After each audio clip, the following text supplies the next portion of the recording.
high, and that's why they are not commonly used in practice right now. For most of the paper you are going to read for this class, the sequencing technology, if I don't specify by default, it is just a second generation sequencing technology, and usually it is Illumina sequencing because Illumina sequencing is almost the only second generation sequencing technology still active out in the market. Okay, so that's about the quiz. And today we're going to talk about another major feature in genetics, and that's about recombination. Last lecture we talked about mutation, and we mentioned that mutation was the ultimate source of genetic variation. So mutation create all the genetic variation in the human genome. Recombination is another major force that it is not really creating new genetic variation, but it can shuffle the mutation that were created by mutation. So we are going to talk about recombination can happen both in mitosis and meiosis, but we are mainly to focus on recombination during meiosis because those are the events that is going to influence the next generation. Those are the events that is inherited to the next generation. And this is, we already covered this process in the first few lectures. This is the major process of meiosis. And just a question, when did recombination happen? Which stage did recombination happen during meiosis? Prophase 1. Yes, prophase 1. And so if we compare the germline development in male and female, what is one major difference between male and female germline development? At birth, the germline cell in female was arrested at a specific stage. What was that stage? Prophase 1. Packing. Prophase 1. Yes, prophase 1. So, and for the male germline development, it was arrested in mitosis. So think about this big difference. Recombination occurred in prophase 1, and for the female germline development, it was arrested at prophase 1 for a long time, for many years. So actually, it may have some implication for the pattern of recombination in female germline, and we're going to talk about that later today. In terms of the importance of recombination, first, as I mentioned, recombination can develop different combinations of maternal or paternal chromosomes.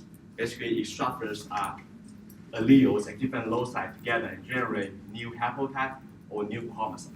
It doesn't generate new genetic variation because genetic variation was ultimately created by mutation, but recombination can shuffle them around developing different combinations. Recombination is actually very important in the development of germline cells. At least one recombination is required for the accurate or proper separation of homologous chromosomes. If there's a problem with the recombination, it can result in abnormal chromosome segregation, and this is one of the major reasons for pregnancy loss and also for infertility. So that's the significance of recombination. At the molecular, this is the recombination at the molecular level.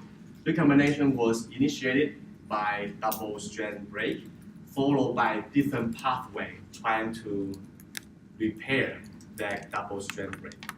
And different pathway resulting in different exchange of genetic materials between homologous DNA. And there are two major types of genetic exchange.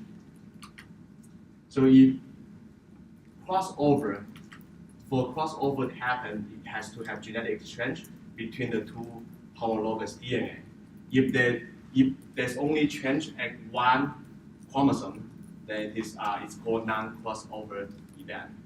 And it's important to understand different pathways involved in the homologous recombination. But at least I want you to have a very clear idea. So this will be the picture I want you to have in mind when you think about recombination, and that is the exchange of genetic materials between two homologous DNA. The homologous recombination, the process trying to repair double-strand break, can result in the exchange of genetic materials, but it can also lead to gene conversion. Gene conversion is the event that has unidirectional transfer of genetic materials. Basically, you have two homologous DNA, and assume that there's a genetic variation between those two homologous DNA. With gene conversion, one of the allele is converted to the other allele. So this is, so it happens so it has the same process as crossing over, but in this process, because the DNA strand was synthesized based on different template, because you synthesize when there's a double-strand break, the DNA that has double-strand break trying to repair by using the other DNA as template.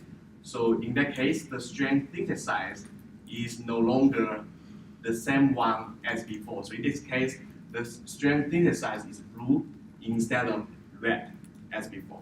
And by having two different sources of the DNA strand can result in mismatch in the DNA strand. And there are mismatch repair pathways, and in that process, it can, for example, repair this place to be the same as this blue DNA. So in this case, this gene conversion event, at the very beginning, we have a B allele, a small B allele here. Going through the gene conversion, the B was converted to capital B. But at least this I want you to keep in mind this schematic. And because gene conversion happened in homologous recombination, so you need to have another homologous DNA as a template. And that homologous DNA can come from different sources. And for example, the most common case is actually if we, at this locus, we have two alleles, the purple allele and the orange allele. When we try to repair the orange allele, we can use the purple allele as the template. So you can change the orange allele to have this same segment as the purple allele. So this is one type of gene conversion. But as long as you have homology, you can, in this case, this is two different loci. You can use this loci, and so you can think about that as two repeat. And repeat share very high level of homology. And we use this as a template to repair double-strand break in this locus, and that it will result in gene conversion. Another scenario is that you can have two different loci, and also at different chromosomes. You can, as long as they share homologies. But at the DNA level, you have a donor sequence, and as a template, it will donate the sequence to the receptor or the acceptor sequence. And that's the basic, that's what happens at the molecular level. So, due to the donor DNA sequence being just a template, it doesn't lose any of its genetic material. No. It's just being used as a template. Yes. Okay. So the donor DNA will remain intact as before. Okay. Only the acceptor sequence will be checked in the gene conversion event. Okay. An important concept related to recombination. Oh, a question? Yeah, sorry, maybe I didn't understand this well the first time, but what makes a strand like conducive to being an acceptor for a gene? It's a good question. Actually, I don't know. So the question is that you have, for example, in this case, you have two loci. In this case, you have two alleles. How is it determined that this is the donor allele and this is the receptor alleles? I don't really know. That's a good question. I think some study should have looked into that. One important concept I want to introduce is genetic linkage. So basically, when we talk about genetic linkage, we refer to the linkage between different genetic markers. Genetic markers could be different genes or could be different genetic variations. And genetic markers that are closer to each other tend to inherit together because they're on the same chromosome. And the closer they are, the stronger they are linked. Recombination can reduce the amount of linkage between the two genetic markers. So in this case, for gene 1 and gene 2, so gene 1 and gene 2 are the genetic markers. They are very close to each other. If there's no recombination to break them, they will always inherit it together. Compared to this case, gene 1 and gene 2 are on two different chromosomes. And in this case, they are not linked. They went through a free combination in the transmission. If the two genetic markers are far apart, there could be recombination happen between the two genetic markers. And imagine that recombination happen a lot between these two genetic markers. In that case, it's just like the two markers are on two different chromosomes.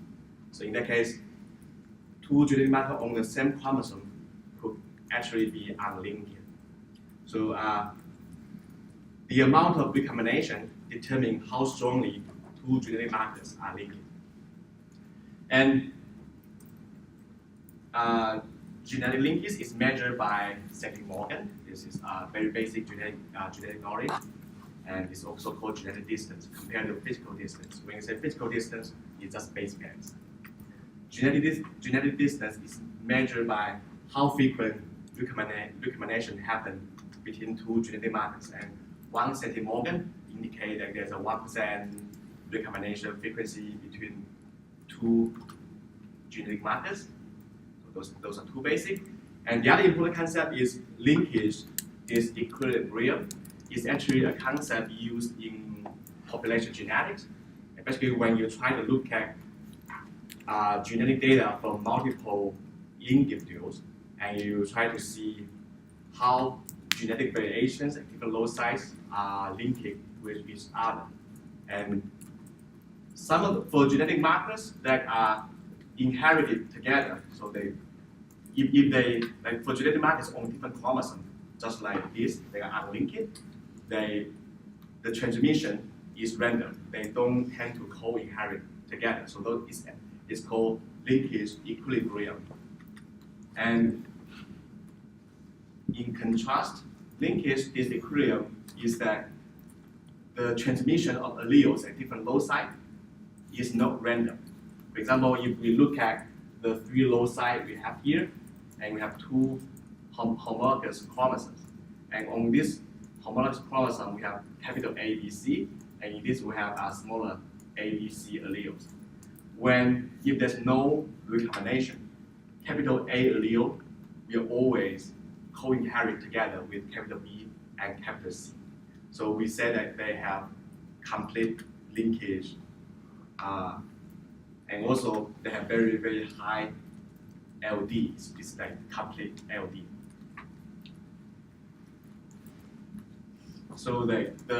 So we already introduced the concept of haplotype in the lecture. We talk about genetic variation. Basically, for alleles at different loci, the specific combination of these alleles is called haplotype. So we have a haplotype that has capital ABC, haplotype with small ABC. Question? Is there any difference in the frequency of recombination at different physical locations on the chromosome? Like closer to the centromere, there's less recombination. Closer to the ends, there's more recombination, something like that. So the question is that if you look through this chromosome, do we expect to see different recombination rate at different region? And also, that's something I'm going to talk about in a few slides. But for the further apart the two genetic markers, the more likely recombination will happen. Mm-hmm. So there will be more recombination happen between A and C than A and B. Right? But we are going to talk about the specific patterns of recombination at different regions, centromeres and telomeres.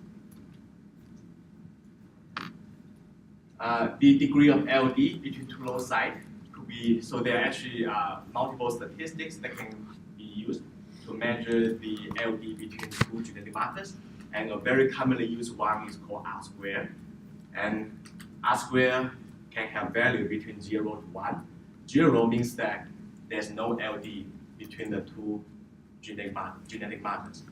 If R square is 1, it suggests that the two genetic marker is in complete LD.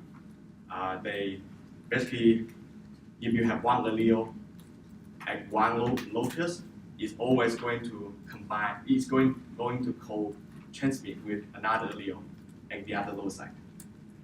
And we can, so the degree of LD between two loci, it can be calculated with genetic variation data. So that's the data we talk about in the human genetic variation lecture.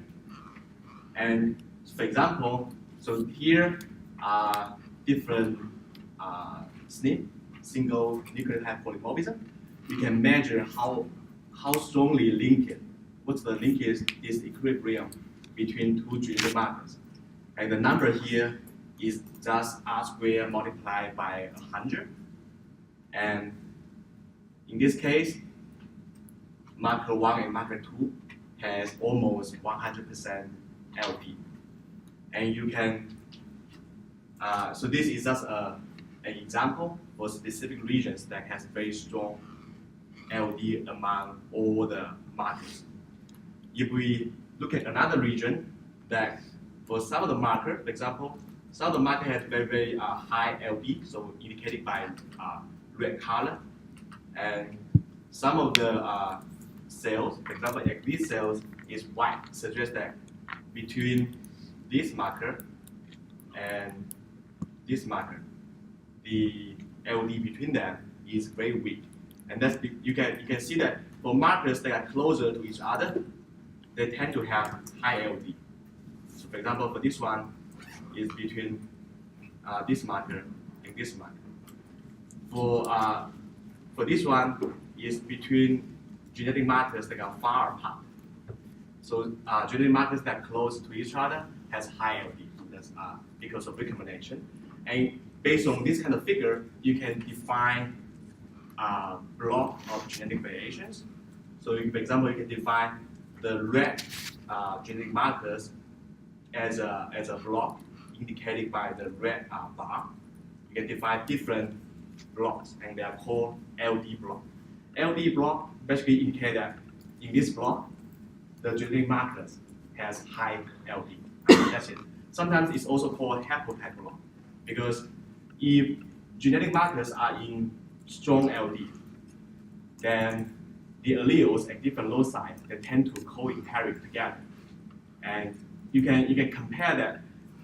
If you think about it, if you have two loci, each loci has two alleles. If the combination of those two alleles are random, then you have 4 possible combinations, and each one of them has equal possibilities. I have 25% frequency for all possible combinations.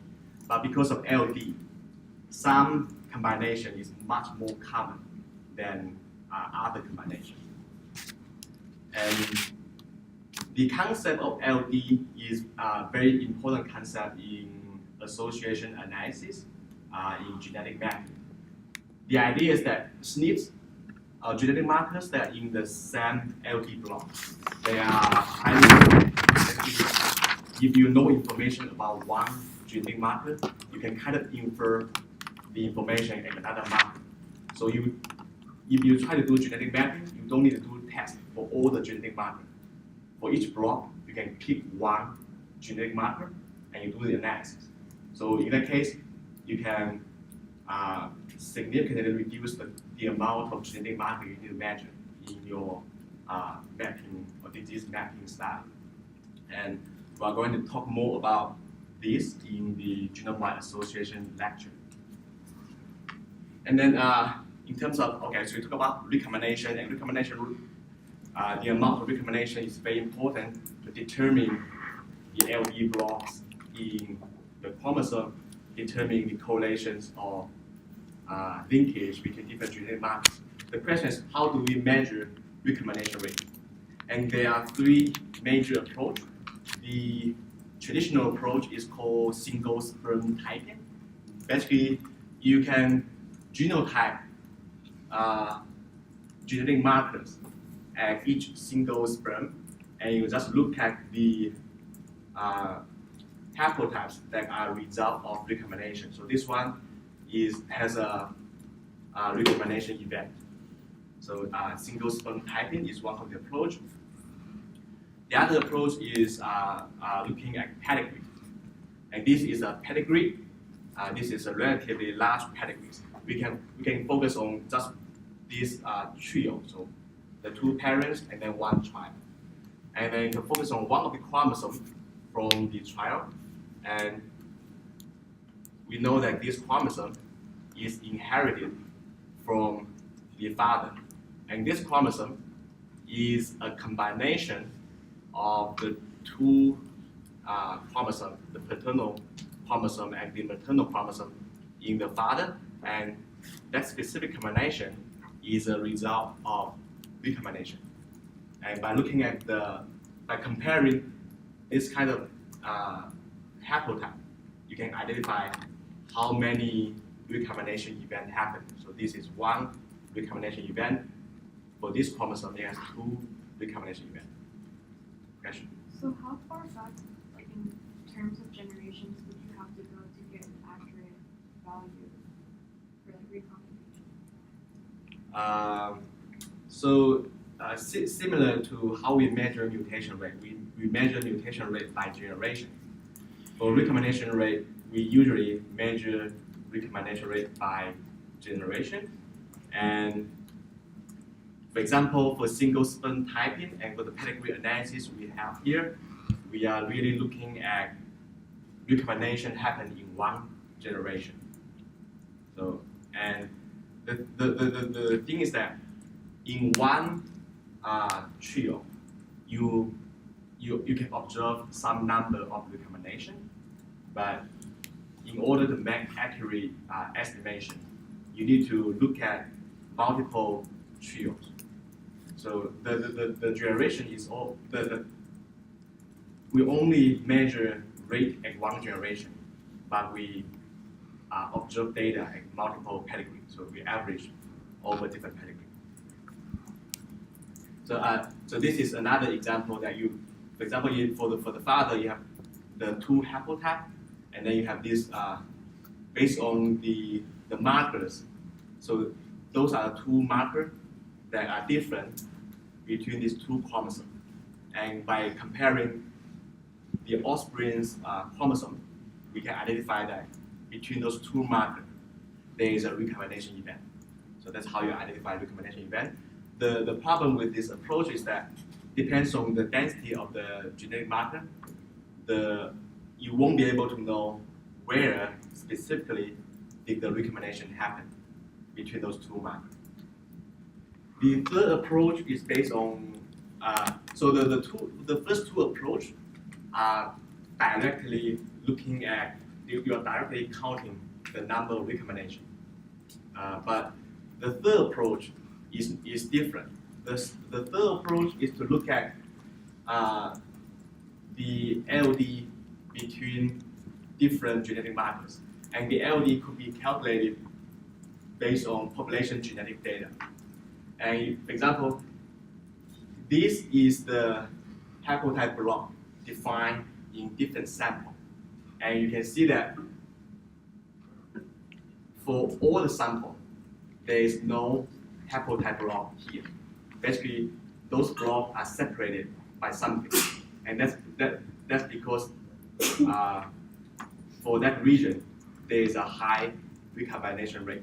So by looking at LD structure across the chromosome, we are able to infer recombination rate.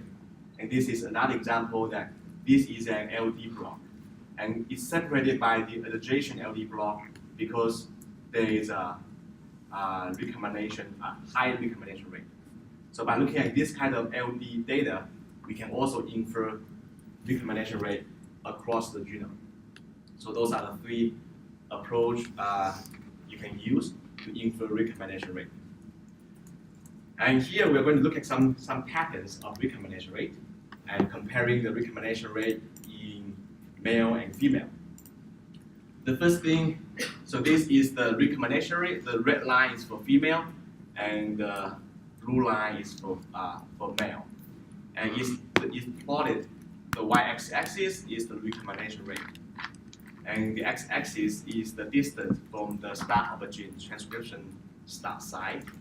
And the first thing you can notice is that there is at any position, the recombination rate is different in male compared to female. The female has higher recombination rate. It's about 1.5-fold higher recombination rate, and so the unit used here is centimorgan per megabase.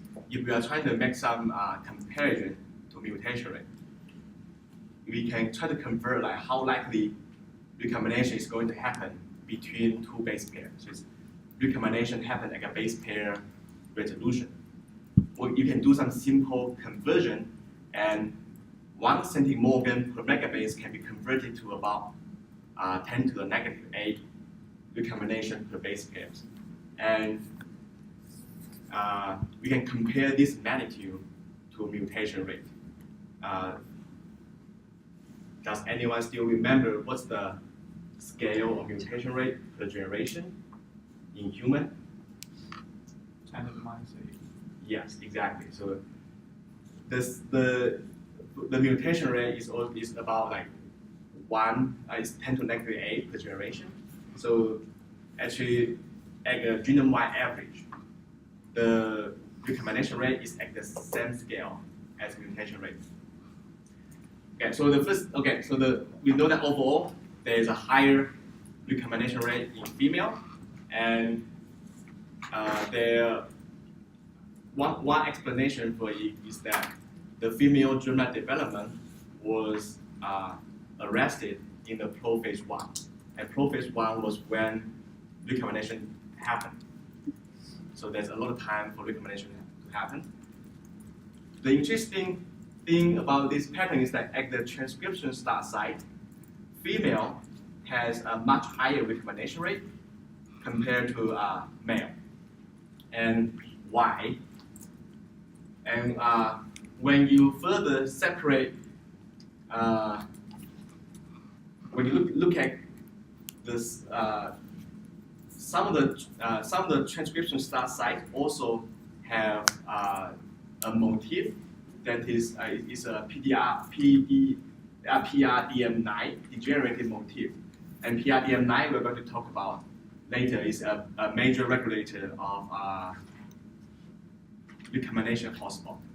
So for genes that also are close to this specific motif, they have this peak, they have increase in recombination rate and the transcription start site. So basically, here you have two lines, and here you separate, for example, for female, you separate the genes into two groups. Those genes that has this specific motif, and those genes that without. Those genes that has a motif that's very far away. And you can see that the peak only existed in the genes that has a motif less than 5,000 base pair apart.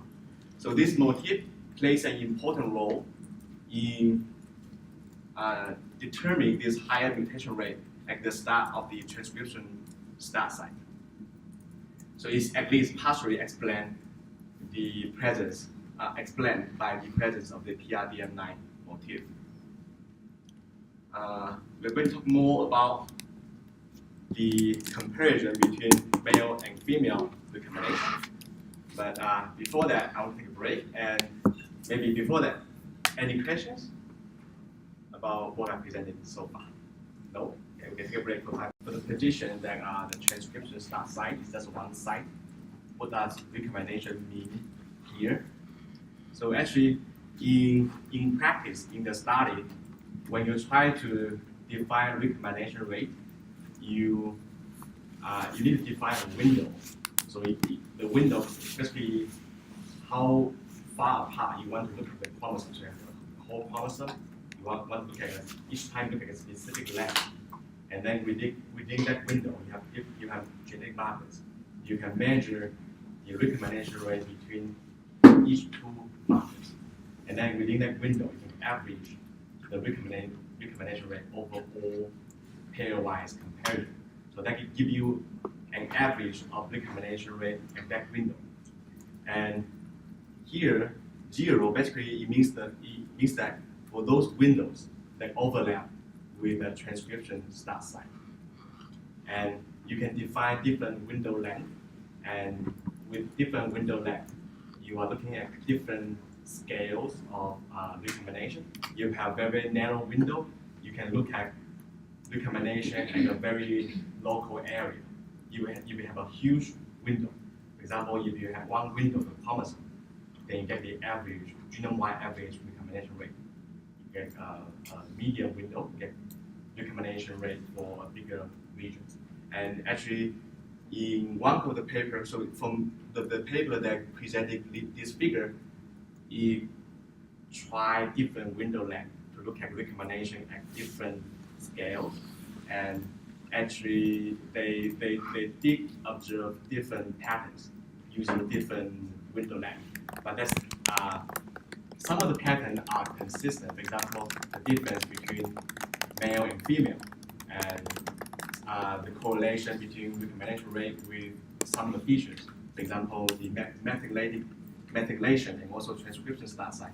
Those patterns are consistent no matter what kind of window length you are looking at.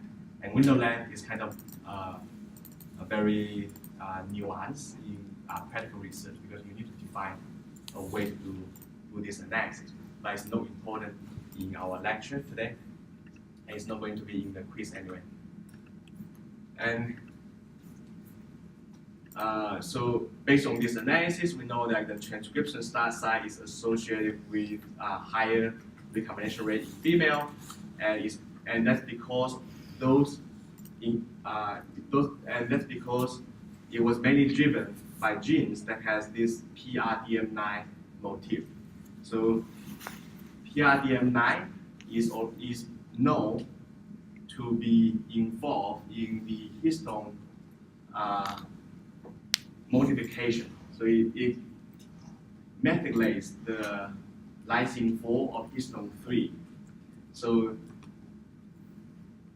the researchers try to see if there's any correlation between recombination rate and the S3K4 methylation patterns.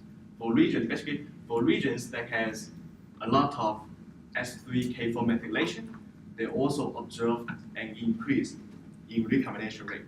And the interesting thing here is that in this case, there's no difference between male and female. In both gender, there is an increase of recombination in regions that has this kind of methylation. And you can further, similarly, you can separate genes that has the motif and genes that without the motif. And the genes that have the motif, the increase in recombination rate is more dramatic.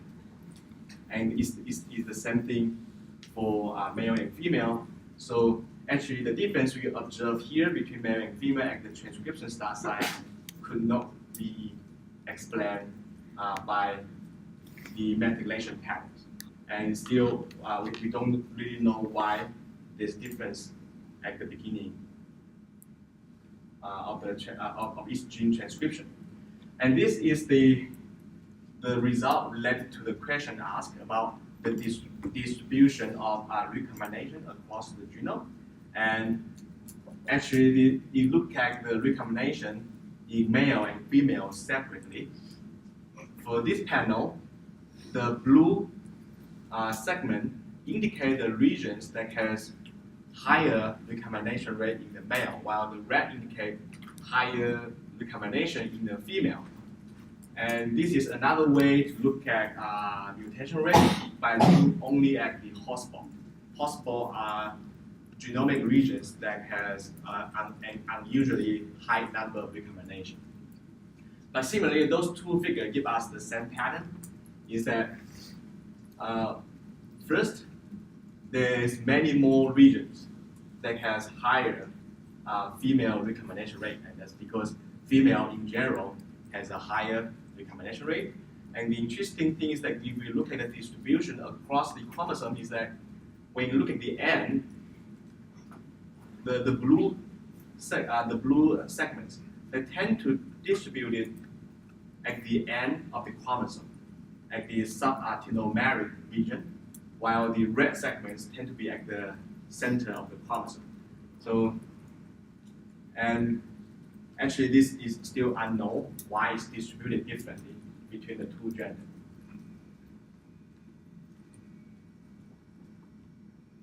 Fire alarm? I don't know. It sounds like it. Why are you not here? I'm glad I feel safe. Maybe it's just the lab. Yeah. It's not the fire. There you go. Is no, wouldn't that be a tornado? Being from Texas, I chose the tornado alarm because I had drills once a month. Oh, I had drills like once a year. Yeah, we have. Yeah, but being in the panhandle, yeah, you probably have to. I feel like it's specific fire. No, it's not a fire alarm. I think it's specific for like a I'm telling you. I'm ready to die. It's fine. Calls 911. Hello. And this is tornado weather. Honestly, if there was a tornado, my best friend's a meteorologist, and he usually informs me if there's a tornado in my region. Sometimes just casually. He'll send me radar pics. Oh my god. If there is a tornado, They just track and that. and if I die, Y'all I'd be could like, die. you didn't tell me. I hope you leave that on your conscience. I feel like there's a lab that's on fire. Sean got a little too brave. He was like, I can do anything. I know Raspberry. We can What? end early. Wait, what? What? Evacuate. What? Make